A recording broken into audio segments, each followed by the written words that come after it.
आकाशवाणी चंडीगढ़ तो पेश है समाचार दर्शन।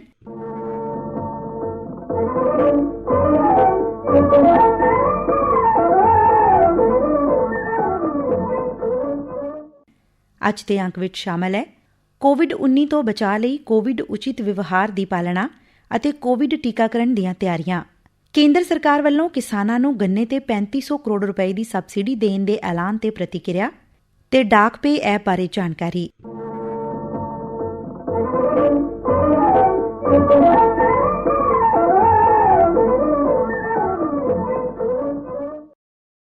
ਕੋਵਿਡ-19 ਦੇ ਟੀਕਾਕਰਨ ਦੀਆਂ ਤਿਆਰੀਆਂ ਕੀਤੀਆਂ ਜਾ ਰਹੀਆਂ ਨੇ, ਪਰ ਅਜੇ ਇਹ ਟੀਕੇ ਸਾਰਿਆਂ ਨੂੰ ਲਾਉਣਾ ਸੰਭਵ ਨਹੀਂ ਹੋਵੇਗਾ। ਇਸ ਲਈ ਕੋਵਿਡ ਉਚਿਤ ਵਿਵਹਾਰ ਦੀ ਪਾਲਣਾ ਜ਼ਰੂਰੀ ਹੈ। ਪੰਜਾਬ ਦੇ ਸਿਹਤ ਵਿਭਾਗ ਦੇ ਨਿਦੇਸ਼ਕ ਡਾਕਟਰ ਮਨਜੀਤ ਸਿੰਘ ਨੇ ਕੋਵਿਡ-19 ਦੀ ਵੈਕਸੀਨ ਦੇ ਟੀਕੇ ਲਾਉਣ ਦੀ ਤਿਆਰੀ ਬਾਰੇ ਜਾਣਕਾਰੀ ਦਿੰਦਿਆਂ ਕਿਹਾ, ਅਸੀਂ ਸੈਂਪਲਿੰਗ ਇੱਕ ਤਾਂ ਐਨਹਾਂਸ ਕੀਤੀ ਹੀ ਹੋਈ ਹੈ ਜਿਵੇਂ ਤੁਹਾਨੂੰ ਪਤਾ, ਤੇ ਦੂਜਾ ਆਪਾਂ ਜਿਹੜਾ ਹੈਗਾ ਵੈਕਸੀਨੇਸ਼ਨ ਅਗਲੇ ਸਾਲ ਦੇ ਸ਼ੁਰੂ 'ਚ ਆਉਣ ਦੀ ਉਮੀਦ ਹੈ। ਉਹਦੇ ਲਈ ਅਸੀਂ ਸਾਰੀਆਂ ਤਿਆਰੀਆਂ ਕੀਤੀਆਂ ਹੋਈਆਂ, ਸਾਰੀ ਜਗ੍ਹਾ ਤੇ ਟੀਮਾਂ ਬਣਾ ਦਿੱਤੀਆਂ ਗਈਆਂ ਤਾਂ ਕਿ ਜਿਹੜੀ ਹੈ ਪਹਿਲਾਂ ਸਾਡੇ ਪਹਿਲੀ ਸਟੇਜ ਤੇ ਹੈਲਥ ਵਰਕਰਸ ਨੂੰ ਦਿੱਤੀ ਜਾਏਗੀ ਵੈਕਸੀਨ, ਤੇ ਫਿਰ ਉਹ ਤੋਂ ਬਾਅਦ ਜਿਹੜੇ ਦੂਜੇ ਫਰੰਟ ਲਾਈਨ ਵਰਕਰਸ ਨੇ ਉਹਨਾਂ ਨੂੰ ਦਿੱਤੀ ਜਾਊਗੀ, ਤੇ ਫਿਰ ਉਹ ਤੋਂ ਬਾਅਦ ਇਹ 50 ਸਾਲ ਤੋਂ ਜਿਹੜੇ ਉੱਪਰ ਵਾਲੇ ਵਿਅਕਤੀ ਆ ਫਿਰ ਉਹਨਾਂ ਨੂੰ ਦਿੱਤੀ ਜਾਊਗੀ ਇਹ ਵੈਕਸੀਨੇਸ਼ਨ, ਔਰ ਫਿਰ ਬਾਕੀ ਸਾਰੇ ਪੰਜਾਬ ਵਾਸੀਆਂ ਨੂੰ ਦਿੱਤੀ ਜਾਏਗੀ। ਇਸੇ ਤਰੀਕੇ ਨਾਲ ਸਟੈਪ ਬਾਈ ਸਟੈਪ ਜਿਹੜੀ ਹੈ ਇਹ ਉਹਦੀ ਪੂਰੀ ਤਿਆਰੀ ਜਿਹੜੀ ਹੈ ਕਰ ਦਿੱਤੀ ਗਈ ਹੈ ਸਿਹਤ ਮਹਿਕਮੇ ਵੱਲੋਂ। ਤੇ ਦੂਜਾ ਜਿਹੜੀ ਹੈਗੀ ਹੈ UK ਤੋਂ ਜਿਹੜੀਆਂ ਫਲਾਈਟਸ ਆ ਰਹੀਆਂ ਉਹਨਾਂ ਨੂੰ ਅਸੀਂ ਸਕਰੀਨਿੰਗ ਕਰ ਰਹੇ ਹਾਂ, ਤੇ ਉਹਨਾਂ ਦੀਆਂ ਸਾਰੀਆਂ ਲਿਸਟਾਂ ਜਿਹੜੇ ਵੀ ਉੱਥੋਂ ਪੈਸੇਂਜਰ ਆਏ ਆ ਉਹਨਾਂ ਦੀਆਂ ਜਿਹੜੇ ਪਿਛਲੇ ਦਿਨਾਂ 'ਚ ਹੀ ਆਏ ਆ ਅਸੀਂ ਆਪਣੇ ਸਿਵਲ ਸਰਜਨਸ ਨੂੰ ਭੇਜ ਦਿੱਤੀਆਂ ਤਾਂ ਉਹਨਾਂ ਦੇ ਸੈਂਪਲਿੰਗ ਕਰਾਈ ਜਾ ਸਕੇ, ਤੇ ਜੇ ਕਿਤੇ ਕਿਸੇ 'ਚ ਕੋਈ ਪੋਜ਼ੀਟਿਵ ਹੈ ਤਾਂ ਉਹਨੂੰ ਸਪਰੈਡ ਨੂੰ ਆਪਾਂ ਰੋਕ ਸਕੀਏ। ਪੰਚਕੂਲਾ ਤੋਂ ਸਿਹਤ ਸੇਵਾਵਾਂ ਬਾਰੇ ਨਿदेशक ਡਾਕਟਰ ਊਸ਼ਾ ਗੁप्ता ਨੇ कोविड बारे चानना पाउंदियां दस्सिया, कोविड-19 जो है नोवल कोरोना वायरस के द्वारा फैला जाता है और इस बीमारी के जो सामान्य लक्षण है बुखार आना, सूखी खांसी होना, सांस लेने में कठिनाई होना, मांसपेशियां और जोड़ों में दर्द होना, नाक का बंद हो जाना, नाक का बहना, गले में खराश होना, दस्त होना, टेस्ट नहीं आना किसी खाने पीने की चीज़ में, स्मेल नहीं आना, खुशबू का ना आना, ये इसके सामान्य लक्षण हैं। पर इसके अलावा 80% लोग जो कि संक्रमित है वो ऐसे हैं जो कि एसिम्प्टोमेटिक है। इसका मतलब उनमें किसी तरह की जटिलताएं या लक्षण नहीं पाए जा रहे हैं और वो स्वतः टाइम के हिसाब में ठीक हो रहे हैं। कुछ ही % लोग हैं जिनमें कि लक्षण पाए जा रहे हैं या उससे भी कम % लोग हैं जो कि सीरियस हो रहे हैं और जिसमें निमोनिया और अन्य प्रकार की जटिलताएं पाई जा रही है।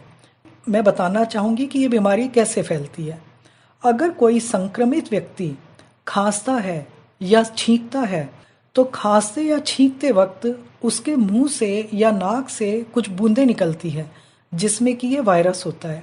अगर कोई व्यक्ति 1 मीटर से कम दूरी पर है और मास्क लगाए हुए नहीं है तो वो उसके डायरेक्ट कांटेक्ट में आएगा और वो जो बूंदे संक्रमित व्यक्ति के द्वारा बाहर निकाली गई है वो उसके नाक, मुंह और आँख के माध्यम से उसके अंदर चली जाएगी और वो डायरेक्ट उससे इन्फेक्ट हो जाएगा। दूसरा तरीका है इनडायरेक्ट कांटेक्ट का। जब संक्रमित व्यक्ति अपने हाथों से किसी सरफेस को या कपड़ों को टच करता है और स्वस्थ व्यक्ति उन चीज़ों को छूता है और फिर उन हाथों से अपने नाक, आँख या मुंह को स्पर्श करता है तो वो वायरस उसके अंदर शरीर में चले जाते हैं। इस तरीके से वो इस वायरस को अपने अंदर ले लेता है और बीमारी से ग्रसित हो जाता है। इसके बचाव के लिए सबसे पहले मैं लोगों को बताना चाहूँगी कि एक सोशल डिस्टेंसिंग या सामाजिक दूरी जिसको कहते हैं वो बनाना बहुत ही ज़रूरी है। लोगों को भीड़ वाले इलाके, अगर कोई समारोह है या कोई धार्मिक स्थान है या कहीं मेला लगा हुआ है उसमें जाने से बचना चाहिए। साथ ही सफाई का विशेष ध्यान रखें। अपनी प्रैक्टिस में लेकर आएँ, आदत में लेकर आएँ बार बार हाथ धोने की प्रक्रिया को। हाथ धोना जब करें तो कम से कम 20 सेकंड के लिए हाथ धोएं। तो मेरा लोगों से अनुरोध है कि जो चीज़ें बताई हैं वो उनका पालन करें। अगर किसी को जानकारी चाहिए तो स्वास्थ्य विभाग द्वारा कुछ कॉल सेंटर्स बनाए गए हैं जिसमें वो कॉल करके किसी भी तरह की जानकारी प्राप्त कर सकते हैं, जैसे कि 1075 एक नंबर है।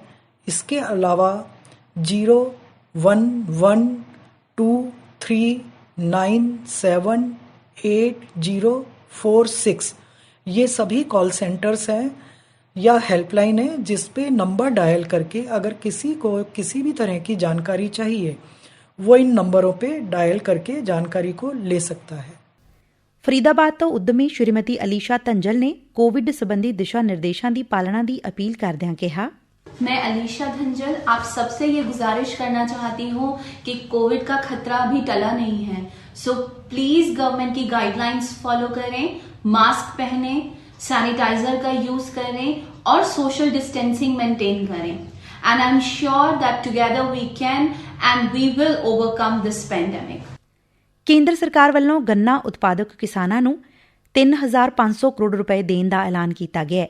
ਇਸ ਬਾਰੇ ਚਾਨਣਾ ਪਾਉਂਦਿਆਂ ਬੀਜੇਪੀ ਦੀ ਕਿਸਾਨਾਂ ਬਾਰੇ ਤਾਲਮੇਲ ਕਮੇਟੀ ਦੇ ਚੇਅਰਮੈਨ ਸੁਰਜੀਤ ਜਿਆਣੀ ਨੇ ਕਿਹਾ, ਨਰਿੰਦਰ ਮੋਦੀ ਸਾਹਿਬ ਹਮੇਸ਼ਾ ਹੀ ਕਿਸਾਨਾਂ ਦੀ ਚਿੰਤਾ ਕਰਦੇ ਹੋਏ ਅੱਜ ਵੀ ਕੈਬਨਿਟ 'ਚ ਜਿਹੜਾ ਤੁਸੀਂ 3500 ਕਰੋੜ ਗੰਨਾ ਦਾ ਕਿਸਾਨਾਂ ਦੇ ਵਾਸਤੇ ਦਿੱਤਾ ਹੈ, ਸਬਸਿਡੀ ਦਿੱਤੀ ਹੈ, ਕਿਨਾਂ ਨੂੰ ਚਾਹੀਦਾ ਹੋਰ ਬੜੇ ਲਾਭ ਜਿਹੜੇ ਆ ਉਹ ਦਿੱਤੇ। ਅਗਰ ਮੈਂ ਗਿਣਾਉਣ ਲੱਗਾ ਤਾਂ ਬੜਾ ਇਹਦੇ ਵਿੱਚ ਟਾਈਮ ਲੱਗਦਾ ਹੈ। ਮੈਂ ਆਪ ਇਸ ਚੀਜ਼ ਦਾ ਅਗਾਹ ਹਾਂ ਕਿ ਇੱਕ ਵਾਰੀ ਗੰਨੇ ਦੀ ਪ੍ਰੋਬਲਮ ਕੀ ਸੀ ਕਿ ਸਾਡੇ ਉਧਰ ਗੰਨੇ ਦੀ ਪੇਮੈਂਟ ਜਿਹੜੀ ਹੈ ਸ਼ੂਗਰ ਮਿਲਦੀ ਹੈ, ਸਰਕਾਰ ਜਿਹੜੀ ਨਹੀਂ ਦਿੰਦੀ ਸੀ 3-3 ਸਾਲ ਤੱਕ, ਔਰ ਕਿਸਾਨਾਂ ਨੇ ਗੰਨਾ ਪੁੱਟਦਾ ਸੀ। ਅਸੀਂ ਇੱਕ ਕਿਸਾਨਾਂ ਦਾ ਡੈਪੂਟੇਸ਼ਨ ਲੈ ਕੇ ਮੋਦੀ ਸਾਹਿਬ ਤੋਂ ਟਾਈਮ ਲੈ ਕੇ ਅਸੀਂ ਮਿਲੇ ਸੀਗੇ। ਜਦੋਂ ਅਸੀਂ ਮਿਲੇ ਸੀ ਤਾਂ ਮੋਦੀ ਸਾਹਿਬ ਨੇ ਬੜੇ ਵਿਸਤਾਰ ਨਾਲ ਗੱਲ ਸੁਣ ਕੇ ਔਰ ਕਿਸਾਨਾਂ ਦੇ ਜਿਹੜੇ ਗੰਨੇ ਦੇ ਕਿਸਾਨ ਸੀ, ਚਾਹੇ ਉੱਤਰ ਪ੍ਰਦੇਸ਼ ਸੀ, ਪੂਰੇ ਭਾਰਤ ਦੇਸ਼ ਦੇ ਲੋਕਾਂ ਦਾ ਫਾਇਦਾ ਕੀਤਾ ਸੀ। ਔਰ ਜਿਹੜੀ ਖੰਡ ਬਾਹਰੋਂ ਆਉਂਦੀ ਸੀਗੀ ਉਹਦੇ ਵਿੱਚ ਜਿਹੜਾ ਐਕਸਾਈਜ਼ ਡਿਊਟੀ ਵਧਾ ਕੇ ਔਰ ਸਾਡੇ ਦੇਸ਼ ਦੇ ਵਿੱਚ ਜਿਹੜੀ ਖੰਡ ਦੀ ਕੀਮਤ ਨੂੰ ਵਧਾ ਕੇ ਔਰ ਕਿਸਾਨਾਂ ਨੂੰ ਲਾਭ ਦਿੱਤਾ ਸੀ ਔਰ ਸ਼ੂਗਰ ਮਿਲ ਜਿਹੜੀ ਹੈ ਉਹ ਚੱਲਣਾ ਸ਼ੁਰੂ ਹੋਈ ਸੀ। ਇਹ ਸਾਰੀ ਦੀ ਸਾਰੀ ਅਗਰ ਹਿਸਟਰੀ ਉਠਾ ਕੇ ਦੇਖੀਏ ਤਾਂ ਨਜ਼ਰ ਆਏਗਾ ਕਿ ਕਿੰਨੇ ਕੰਮ ਕੀਤਾ ਦੇਸ਼ ਵਾਸਤੇ, ਕਿਸਾਨ ਵਾਸਤੇ, ਮਜ਼ਦੂਰ ਵਾਸਤੇ। ਤਾਂ ਨਜ਼ਰ ਆਏਗਾ ਕਿ ਭਾਰਤੀ ਜਨਤਾ ਪਾਰਟੀ ਦੀ ਜਦ ਕਦ ਵੀ ਸਰਕਾਰ ਬਣੀ ਹੈ, 6 ਸਾਲ ਅਟਲ ਬਿਹਾਰੀ ਵਾਜਪਾਈ ਰਹੇ ਸੀ ਉਸ ਟਾਈਮ ਜੋ ਕੰਮ ਹੋਏ ਔਰ ਹੁਣ ਜੇ ਮੋਦੀ ਸਾਹਿਬ ਦੇ 6 ਸਾਲ ਇਹਦੇ ਵਿੱਚ ਕੰਮ ਹੋਏ ਹੈ ਔਰ ਕਿਸਾਨਾਂ ਦੇ ਹਿੱਤ ਦੀ ਗੱਲ, ਦੇਸ਼ ਦੇ ਹਿੱਤ ਦੀ ਗੱਲ ਕਰਦੇ ਨੇ। ਬੀਜੇਪੀ ਦੇ ਹਰਜੀਤ ਗਰੇਵਾਲ ਨੇ ਵੀ ਇਸ ਤੇ ਆਪਣੇ ਵਿਚਾਰ ਰੱਖੇ। ਦੇਖੋ ਗੱਲ ਇਹ ਆ, ਅਸੀਂ ਮੋਦੀ ਜੀ ਦੀ ਸਰਕਾਰ ਦੇ ਬਹੁਤ ਧੰਨਵਾਦੀ ਹਾਂ ਔਰ ਮੋਦੀ ਜੀ ਦੇ ਉਹਨਾਂ ਨੇ ਬਹੁਤ ਬੜਾ ਗੰਨਾ ਕਿਸਾਨਾਂ ਦੇ ਹਿੱਤ 'ਚ ਫੈਸਲਾ ਲਿਆ ਕਿ ਉਹਨਾਂ ਨੇ ਜਿਹੜੀ ਇਹ ਬਹੁਤ ਬੜੀ ਰਾਹਤ ਦਿੱਤੀ ਆ। 5 ਕਰੋੜ ਕਿਸਾਨਾਂ ਨੂੰ ਲਾਭ ਹੋਏਗਾ, 5 ਲੱਖ ਮਜ਼ਦੂਰਾਂ ਨੂੰ ਇਹਦਾ ਲਾਭ ਹੋਏਗਾ ਔਰ ਕਿਸਾਨਾਂ ਨੂੰ 3500 ਕਰੋੜ ਦੀ ਸਬਸਿਡੀ ਜਿਹੜੀ ਕਿ ਪਹਿਲਾਂ ਸ਼ੂਗਰ ਮਿੱਲਾਂ ਨੂੰ ਜਾਇਆ ਕਰਦੀ ਸੀ, ਇੰਡਸਟਰੀਜ਼ ਦੇ ਥਰੂ ਜਾਂਦੀ ਸੀ, ਉਹ ਕਿਸਾਨ ਨੂੰ ਨਹੀਂ ਮਿਲਦੀ ਸੀ, ਹੁਣ ਕਿਸਾਨਾਂ ਦੇ ਖਾਤਿਆਂ 'ਚ ਜਾਊਗੀ ਤੇ 18,000 ਕਰੋੜ ਦਾ ਜਿਹੜਾ ਇਹ ਲਾਭ ਮਿਲੇਗਾ ਤੇ ਗੰਨਾ ਕਿਸਾਨਾਂ ਨੂੰ। ਮੈਂ ਸਮਝਦਾ ਇਹ ਬਹੁਤ ਬੜੀ ਇੱਕ ਗੱਲ ਆ ਜਿਹੜੀ ਮੋਦੀ ਜੀ ਨੇ ਕੀਤੀ ਆ ਔਰ ਕਿਸਾਨ ਇਹਦੇ ਨਾਲ ਬਹੁਤ ਖੁਸ਼ ਵੀ ਹੋਏਗਾ, ਸੰਤੁਸ਼ਟ ਵੀ ਹੋਏਗਾ, ਖੁਸ਼ਹਾਲ ਵੀ ਹੋਏਗਾ ਔਰ ਕਿਸਾਨ ਦੀ ਆਮਦਨੀ ਵਧਾਉਣ ਲਈ ਮੋਦੀ ਜੀ ਨੇ ਜਿਹੜੇ ਕਾਨੂੰਨ ਬਣਾਏ ਸੀ ਉਹਦੇ ਵੀ ਅਸੀਂ ਧੰਨਵਾਦੀ ਹਾਂ ਉਹਨਾਂ ਦੇ ਔਰ ਕਿਸਾਨਾਂ ਦੇ ਹਿੱਤ ਹੋਰ ਵੀ ਫੈਸਲੇ ਮੋਦੀ ਜੀ ਦੀ ਸਰਕਾਰ ਲੈਣ ਜਾ ਰਹੀ ਹੈ ਤੇ ਮੈਂ ਸਮਝਦਾ ਕਿ ਇਹਦੇ ਨਾਲ ਕਿਸਾਨ ਸੰਤੁਸ਼ਟ ਹੋਣਗੇ। ਡਾਕ ਵਿਭਾਗ ਨੇ ਡਾਕ ਪੇ ਐਪ ਜਾਰੀ ਕੀਤਾ ਹੈ।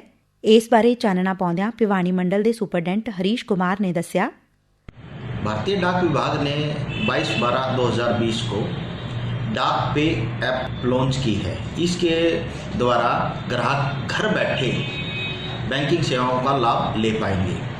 डाक विभाग की इस ऐप के जरिए गूगल पे, फ़ोन पे की तरह डिजिटल लेन देन कर सकते हैं, अपनी पेमेंट्स का भुगतान कर सकते हैं। इस ऐप को गूगल प्ले स्टोर से निःशुल्क डाउनलोड किया जा सकता है। इस डाक पे ऐप को यूपीआई से जोड़ा गया है और इसके अलावा डाक विभाग की जितनी भी सेवाएं थी, एसएसए, सुकन्या, आरडी, जिनके भुगतान के लिए ग्राहक को डाकघर आना पड़ता है, उसके लिए डाकघर आने की आवश्यकता नहीं है। अब वो इस ऐप के माध्यम से उसका भुगतान कर सकते हैं और अपनी पेमेंट जमा कर सकते हैं।